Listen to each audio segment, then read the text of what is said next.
कहानी की शुरुआत होती है 1982 की उस सुबह से, जब ऑस्ट्रेलिया के मेलबोर्न इलाके के एक हॉस्पिटल में अचानक सन्नाटा छा गया। जब निक का जन्म हुआ तो वहां मौजूद डॉक्टरों की चीख निकल गई। काम करने वाली नर्सें पीछे हट गई, क्योंकि उन्होंने अपने जीवन में पहली बार वो देखा जिसकी कल्पना भी उन्होंने कभी नहीं करी। उस नवजात बच्चे के दोनों हाथ और दोनों पैर नहीं थे, सिर्फ एक धड़ था और पैर की जगह पर एक छोटा सा पंजा था। वो बच्चा जन्म से एक बेहद दुर्लभ बीमारी के साथ पैदा हुआ। बीमारी का नाम था टेट्रा अमीलिया सिंड्रोम। इस बीमारी में इंसान बिना हाथ और बिना पैरों के पैदा होता है। निक के पिता, जो उस वक्त लेबर रूम में ही थे, अपने बेटे के इस शरीर को देखकर कमरे से बाहर भाग गए और बाहर जाकर उल्टी कर दी। निक की मां, जिसने 9 महीने तक उस बच्चे को कोख में अपने खून से सींचा, जब उसने अपने बेटे की ऐसी हालत देखी, सिर्फ धड़ देखा, तो उसका दिल जैसे बैठ गया और 4 महीने तक वो अपने ही बेटे को गोद में उठाने की हिम्मत नहीं कर सकी। डॉक्टरों के पास इस बात का कोई जवाब नहीं था, क्योंकि पूरी प्रेगनेंसी बिल्कुल नॉर्मल थी। निक की मां ने प्रेगनेंसी के दौरान कोई नशा नहीं किया, यहाँ तक कि पेन किलर तक नहीं ली। फिर भी जिंदगी ने उनके सामने ऐसा सवाल खड़ा कर दिया जिसका जवाब किसी के पास नहीं था। उस बच्चे को अब घर लाया गया और वो बिना हाथ पांव का बच्चा धीरे धीरे बड़ा होने लगा। पर उस बच्चे की जिंदगी का असली स्ट्रगल तो शुरू होने वाला था। शुरुआत स्कूल से होती है। जब निक पहली बार स्कूल गया तो बच्चे उसे देखकर चौंक गए कि ये क्या है। कुछ बच्चे उसे देखकर डर जाते थे, कुछ हंसते थे और कुछ उसे अजीब नजरों से घूरते रहते थे। कई बार तो बच्चे उसे एलियन तक कह देते थे। उसे हर दिन ताने सुनने को मिलते थे और हर दिन उसका मजाक बनाया जाता। धीरे धीरे वो मासूम अंदर से टूटने लगा और एक दिन उसने अपनी माँ से पूछा, Why did God make me like this? माँ, भगवान ने मुझे ऐसा क्यों बनाया? लेकिन उस सवाल का जवाब ना तो उसकी माँ के पास था और ना किसी और के पास। वक्त बीतता गया लेकिन दर्द कम नहीं हुआ। 8 साल की उम्र तक आते आते निक इतना टूट चुका था कि उसने अब अपनी जिंदगी को खत्म करने के बारे में सोचना शुरू कर दिया। और फिर आया वो दिन जब सब बदलने वाला। निक अपने घर के बाथटब में बैठा हुआ था। उसने मन ही मन फैसला कर लिया था कि आज सब खत्म कर दूंगा। वो धीरे धीरे पानी की तरफ झुकने लगा, लेकिन उसी पल उसके दिमाग में अपने माँ बाप का चेहरा घूमने लगा। उसने सोचा, अगर मैं मर गया तो मेरे माँ बाप का क्या?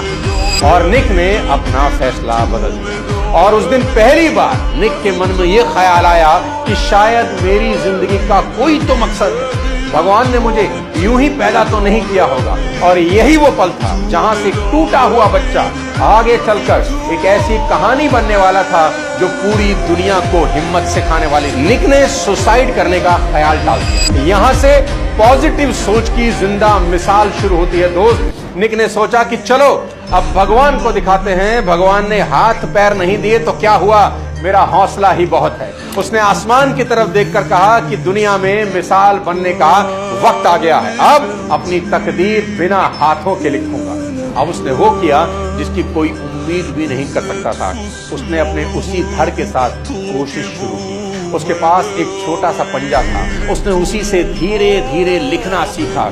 उसने अपने उसी धड़ के साथ बार बार पानी में छलांग लगाई और एक दिन तैरना सीख गया। वह फुटबॉल खेलने लगा और अपने पैर के उसी पंजे से कंप्यूटर चलाने लगा। धीरे धीरे निक वो सब करने लगा जो लोग 2 हाथ और 2 पैरों के साथ भी नहीं कर पाते। और फिर एक दिन 17 साल की उम्र में निक को पहली बार उसी स्कूल में मोटिवेशनल स्पीच देने के लिए बुलाया गया, जहां सभी बच्चे उसका मजाक उड़ाते थे। वो सिर्फ 10 मिनट बोला, लेकिन जब बोला और अपनी कहानी सुनाई तो सामने बैठे कई बच्चे और टीचर रोने लगे। उसके स्ट्रगल की कहानी ने सबके अंदर एक गजब का जोश भर दिया। एक लड़की उसके पास आई और बोली, निक, आज तक मुझे लगता था कि मेरी जिंदगी में बहुत मुश्किलें हैं, लेकिन आज तुमने मेरी सोच ही बदल दी। अब सुनिए हैरान करने वाली बात। 21 साल की उम्र में निक ने कॉमर्स और फाइनेंशियल प्लानिंग में 2-2 डिग्रियां हासिल करी। जरा सोच के देखिए, जिस इंसान के पास लिखने के लिए हाथ नहीं थे, उसने अकाउंटिंग जैसे मुश्किल सब्जेक्ट को अपने पैरों की उंगलियों पर नचा दिया। और आज निक दुनिया के सबसे महंगे मोटिवेशनल स्पीकर्स में से गिने जाते हैं। दुनिया उन्हें सुनने के लिए टिकट खरीद कर आती है। निक ने लाइफ विदाउट लिमिट्स और अनस्टॉपेबल जैसी किताबें लिखी, जिनका 30 से ज्यादा लैंग्वेजेस में ट्रांसलेशन हुआ। और 2010 इंडिपेंडेंस फिल्म फेस्टिवल में द बटरफ्लाई सर्कल में अपने दमदार एक्टिंग के लिए निक को बेस्ट एक्टर का अवार्ड मिला। मैं पर्सनली निक से बहुत प्रभावित रहा हूं। मेरे करियर के शुरुआती दौर में मैंने निक को काफी सुना है और नोट्स तक बनाए।